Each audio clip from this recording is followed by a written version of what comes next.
Mega shoutout po sa lahat po ng Tekram community at ito na naman po si Roland TV Vlogs para magbigay po ng konting reaction about nga po dito sa mga grupo po nitong mga wakwak na ito na matatanda na malapit nang matapos yung kanilang dapit apon po nila, pero kung makapag-comment at makapagsalita sila dito sa mga family malalastas sobra, di ba? Parang mga utak buhaya talaga sa bagay, mga wakwak naman po sila, di ba? Kasi kung makikita natin dito sa bawat post po nila ay talagang pinag-uusapan po nila ang nakapaloob po dito sa mga comment o sa post po nila ay itong family malalastas lahat po, di ba?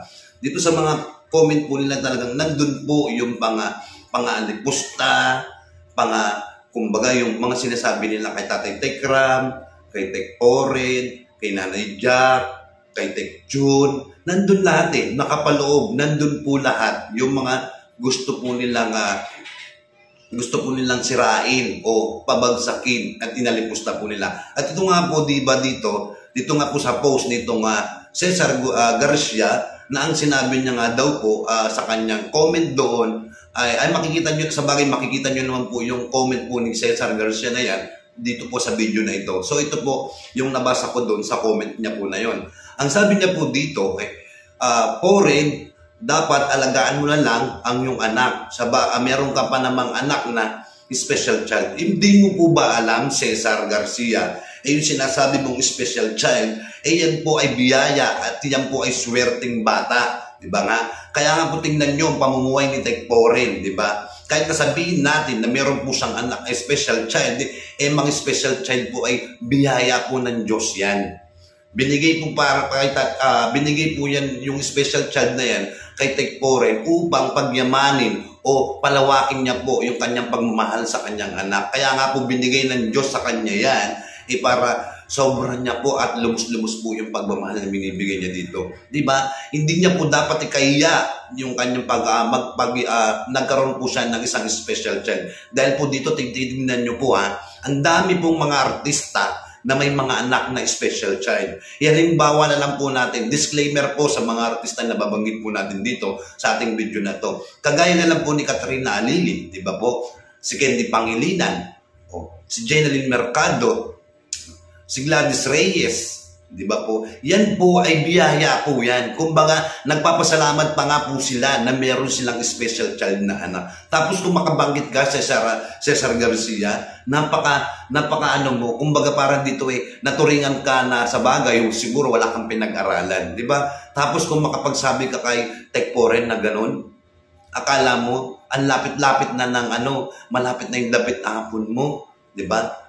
Tapos ganun ka pa mag-comment, ganun ka pa magsalita kay Tek Oren, di ba? Yan ba yung siguro baka ikaw din naman, hindi mo alam, baka yung mga binanggit mo na yon sa comment mo baka bumalik lahat, maging karma lahat yon dito sa minamahal nyong batang kargador na ito, di ba? Ang galing-galing yung mag-comment diyan, pero ayaw nyo naman lumaban ng patas. Humarap kayo. Alam mo, pag kinasuhan ka po dito ni Tek Oren sa pambababoy mo o pang-aalis pusta mo dito sa anak niya na sinasabi mong special child, wala kang laban dito kung idadaan po nila lahat sa legal. Kasi yung ginagawa po ninyo ay namimersonal na po kayo. Huwag nyo pong personalin yung pamilyang manalastas. Idaan nyo po sa proseso. Idaan nyo sa batas. Kung idadaan naman po ni Tek Oren yung sa batas, itong mga ginagawa nyo na ito, lahat po kayo, makukulong po kayo lahat. Dahil pangbabas na po, pang-aalipusta na po sa kanyang pamilya. At ito pa, nabanggit pa dito, doon sa post pa rin po na isa, na itong si Nanay Jack nga po, at saka si Tatay Tekram, nilalait-lait nyo din, na ang sabi nyo, tingnan nyo itong si Nanay Jack, payatot, di ba? Payat, parang may sakit. Diba? Ang galing-galing nyo talagang magsalita. Itong grupo na to na hindi mo alam na mga demonyo pala. Sa bagay, nagsama-sama yung mga demonyo, nagsama-sama yung mga wakwak. Naiisa po ang hangarin nila na pagbagsakin at alipustahin ang pamilya malalastas. Diba? Sasabihin ninyo na ang payat-payat. Alam nyo, mayroon pong payat na tao na malakas, maganda yung pangangatawan, diba? Malakas yung anyang resistensya, diba? Yung sinasabi nyo, yung nilalait yung ganyan na payat, napakalakas po niyan, tignan, masigla po yung katawan. Kagaya po niyan, di ba? Nag-aalaga siya ng anak niya, di ba? O, 3 batang inaalagaan niya, naturalmente. Papayat po siya dahil napapa-breastfeeding po siya, di ba? O, tapos sasabihin niyo, siyempre po yung mga kinakain po ni Nanay Jack, siyempre po, nakukuha na po ng kanyang mga anak. Dahil gusto po ni Nanay Jack, ang mga bata po ay lumaki po sa breastfeeding. Diba? Dahil po ang bata, pag lumaki sa breastfeeding, matalino, malusog, diba? Ganun. Huwag niyong nilalait, huwag niyong inaalipos yung pagiging payat ni Nanay Jack. Si Nanay Jack, kahit ganyan po yan, ay mabuting ina. Hindi kagaya ninyo, matatanda na kayo, wala kayong pinagkatandaan, di ba? Mga putik na mga wakwak na ito, di ba? Kayong grupo kayo, nagsanib-sanib pwersa kayo, di ba? Tapos dito, doon sa isang post pa rin po, dito sa Maldita, di ba? Na ganun din yung mga sinasabi nila, di ba? Na yung pinakain daw sa pamilya, sa mga anak nila, galing daw po ba sa mabuting pamamaraan, malinis daw po ba, di ba? Pinagkakakitaan daw po, di ba? Parang ganun di ba? Babasahin ko po sa inyo itong sa Maldita.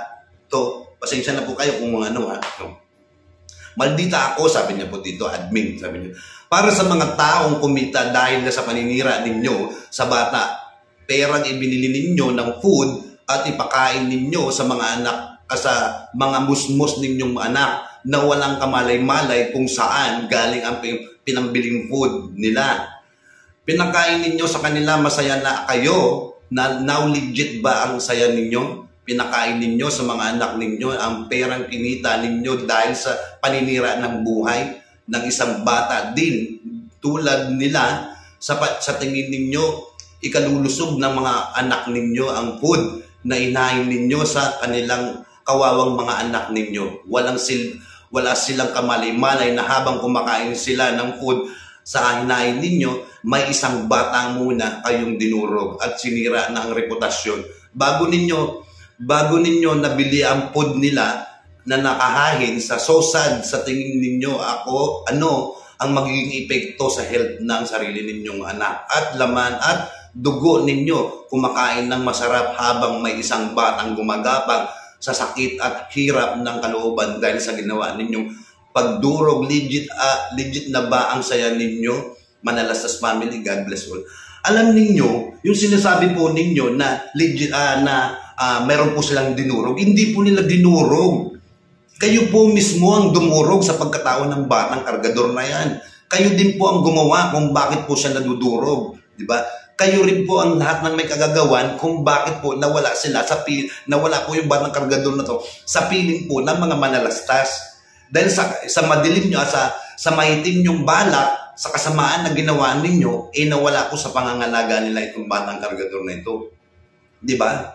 Kayo po kasi yung nagsimula, kayo po ang gumawa kung bakit na unting-unting nawawalang niya o unting-unting nababas o unti-unting nasira yung buhay nitong batang kargador na to dahil din sa inyo. Diba? Kung titignan nyo po sa bawat live po nila ni Tek Pore, ni Tek John, wala po si Tatay Tekram. Kumbaga po, hindi niya po kayang magsalita about dito sa batang kargador na to. Kumbaga, nandiyan po yung dalawang kapatid niya na sa Tek Pore and Tek John upang ipagtanggol po siya. Dahil hindi niya kayang nakikita na dudurog ang kanyang minahal natin noon nitong batang kargador nito, di ba? Minsan din naman po sa isang pagkakataon sa loob po ng 5 taon, nagsama-sama tayo, minahal natin itong batang kargador na to, di ba? Pero siya din po pala ang lahat ng gagawa ng ikasisira niya dahil ang mga Tekram community ay punong-puno ng galit sa ginawa ninyo sa batang itong kargador na to. Kaya po nabuo sa mga community po ng Tekram na sobrang galit po nila dahil kayo mismo ang gumawa nito. Kayong nagtulak sa mga viewers para i-bash, para pabagsakin o para mawala itong batang ito sa social media. At dito pa, nabanggit pa doon sa isang comment pa rin po na si Tek John ay binanggit pa ninyo itong Cesar Garcia na to, binanggit mo pa na ang anak ni Tek John ay baka mawala pa rin yung isa niya, di ba? Sinabi ninyo, pati po ba naman yung bata na walang kaalam-alam dito, nandun na po sa taas. kapiling na punan niya. Excuse me. Di ba? Kailangan niyo po bang banggitin yung nawala na mamayapaan na? Yan po ba yung matinong utak? Yan po ba yung matatanda? Yan po ba yung pagkatao ninyo na wala kayong kinatandaan? Ultimo patay na kailangan nyo pang banggitin at kailangan nyo pang i-comment dyan? Naturingan kayong may mga pinag-aralan. Ang pagkakalam ko, yung isa dito sa grupo na to isang teacher na walang pinagkatandaan. Di ba? Teacher ka na naturingan pero ang galing-galing mong manglait, ang galing-galing mong mga lipustan ng kapwa mo. Yung nilalait na tinalipustan ninyo, sila lang naman po ang nagbigay ng pagmamahal at bumago sa buhay ng batang kargador na to. Di ba? Kaya lang kayo nga ang may dahilan kung bakit po siya nawala sa piling nila. Dahil nga po nilason nyo ang utak ng batang kargador. Kaya nga napapunta po sa inyo di ba? Yung po ba yung pinagkatandaan ninyo? Na kayo ang tatandaan nyo sa grupo na yan? Bukas makalawa, baka nandun na kayo, pantay-pantay na yung mga paa ninyo sa isang lalagyan. Pero andun pa rin yung pagiging walang hiya ninyo. Di ba? Andun pa rin yung pagiging bitter ninyo. Nandun pa rin, hindi pa nawawala yung pang-aalipustan nyo, pangmamatan nyo sa kapwa ninyo. Hindi naman po alipustain at hindi naman po magkakaganyan ng batang kargador na to kung hindi dahil sa inyo Di ba? Natural. Kaya nga po pinulot itong batang kargador na to dahil binigyan po nila ng pagmamahal, pero anong ginawa ninyo? Ang sakit sa loob ninyo nung na sinabi ninyo na itong batang kargador na to ay nandun kay Tatay Tekram dahil umuulan ng biyaya, umuulan ng pagmamahal. Kinaiingitan nyo po ba lahat nyo kay Tatay Tekram at sa Malalastas family? Tapos sasabihin nyo sa loob ng 5 taon, nag-million views, gumanda yung buhay po nila. Napatayo nila yung mansion nila na sinasabi ninyo. Hindi po lahat yan galing kay Dave. Hindi po yan galing lahat dito sa batang kargador na to. Galing po yan sa pinaghirapan ni Tatay Tekram. Di ba? May mga kanya-kanya po silang business. May kanya-kanya silang hanap buhay. Hindi nyo pwedeng saklawin lahat, na-credit nyo lahat dito sa batang kargador na to. Nasaan ba si batang kargador? Di ba nag-aaral, pinag-aaral ng mga ni Tatay Tekram? Tapos si Tatay Tekram nandun sa labas para maghanap buhay. Di ba? Maswerte nga itong batang kargador na to May tumayong ama para sa kanya, para mabigyan siya ng magandang kinabukasan. Tapos kayo, ang galing-galing ninyo magsasalita, ang galing nyo mag-comment doon na ang mga comment naman ninyo ay hindi kapanipaniwala na ang tatanda na ninyo, pero andun pa rin yung comment ninyo na kung nakakamatay lang siguro yung mga comment nyo, baka nga siguro patay na itong family Malalastas baka patay na silang lahat doon sa mga comment ninyo Di ba? Alam nyo, pwede ko kayong balawrain Pwede ko kayong gawin lahat. Pwede ko sabihin sa inyong gawin Kaya lang, nire-respeto ko pa rin na matatanda na kayo. Di ba? At least, para kahit paano naman mamulat naman kayo sa katotohanan.